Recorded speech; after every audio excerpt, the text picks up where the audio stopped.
Hello friends, welcome to bliss cinemas. இன்னைக்கு நம்ம Tamil டப்பிங்ல release ஆயிருக்க பிராங்கன்ஸ்டீன் வெஸ் தி மம்மி படம் எப்படி இருக்குன்னு பார்க்க போறோம். வாங்க வீடியோக்குள்ள போகலாம். இந்த படம் பார்த்தீங்கன்னா ஒரு ஹாரர் த்ரில்லர் ஜானர்ல ரிலீஸ் ஆயிருக்கு. இப்போ இந்த படத்தோட கதையை பத்தி பார்க்கலாம். நியூயார்க்ல இருக்க ஒரு மெடிக்கல் யூனிவர்சிட்டியில பாத்தீங்கன்னா டாக்டர் பிராங்கன்ஸ்டீன் வந்து ஒர்க் பண்றாரு. அவர் ஒரு ஆராய்ச்சி ஒன்று பண்றாரு. என்னன்னு பாத்தீங்கன்னா பல உடம்பு பாகங்களை ஒன்னா சேர்த்து அதுக்கு உயிர் கொண்டு வரணும் அப்படின்ற மாதிரி ஒரு ஆராய்ச்சி பண்ணிக்கிட்டு இருக்காரு. அப்ப பாத்தீங்கன்னா அதே யூனிவர்சிட்டியில வேலை செய்யற ஒரு ஸ்டாஃப் வந்து ஒரு மம்மியை கொண்டு வந்துடுறாரு அவர் ஊர்ல. அது பாத்தீங்கன்னா பயங்கரமான சபிக்கப்பட்ட ஒரு மம்மியா இருக்கு. அதோட ஆவி அதுல இருந்து ஒரு கட்டத்துல வெளியே வர, அதுக்கப்புறம் இந்த படத்துல என்னென்ன சுவாரஸ்யமான சம்பவம் நடக்குது, கடைசியில என்னதான் ஆச்சு அப்படின்றது தான் இந்த படத்தோட மொத்த கதையே. இப்ப இந்த படத்தோட பாசிட்டிவ் நெகட்டிவ் பத்தி பார்க்கலாம். பாசிட்டிவ், தமிழ் டப்பிங் ஓரளவு ஓகேவா பண்ணி கொடுத்திருக்காங்க. இன்னும் பெட்டராவே பண்ணிருக்கலாம். ஸ்டோரி பிளாட் வைஸ் பாத்தீங்கன்னா ஒரு இன்ட்ரெஸ்டிங்கான ஸ்டோரி பிளாட் தான். ஆனா எக்ஸிகியூஷன்ல பயங்கரமா கொட்ட விட்டுருக்காங்க. பெர்ஃபார்மன்ஸ் பாத்தீங்கன்னா படத்துல நடிச்ச எல்லாருமே ஒரு ஓகேவான பெர்ஃபார்மன்ஸ் தான் கொடுத்திருக்காங்க. யாருமே சூப்பரா பண்ணிருக்காங்க அப்படின்னு சொல்ற மாதிரி கிடையாது. படத்துல வர ஹாரர் போர்ஷன்ஸ் பெருசா ஒர்க் அவுட் ஆகவே இல்லை. இவங்க வந்து ஹாரர்ன்ற பேர்ல ரொம்பவே அக்லியான காட்சிகள் வச்சிருக்காங்களே தவிர அந்த பேயை பார்த்தா நமக்கு அருவருப்பு தான் வருதே தவிர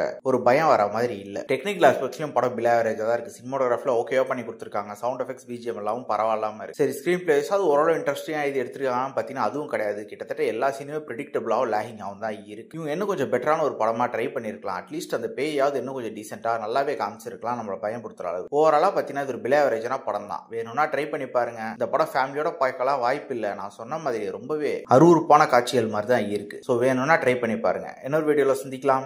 தேங்க்யூ.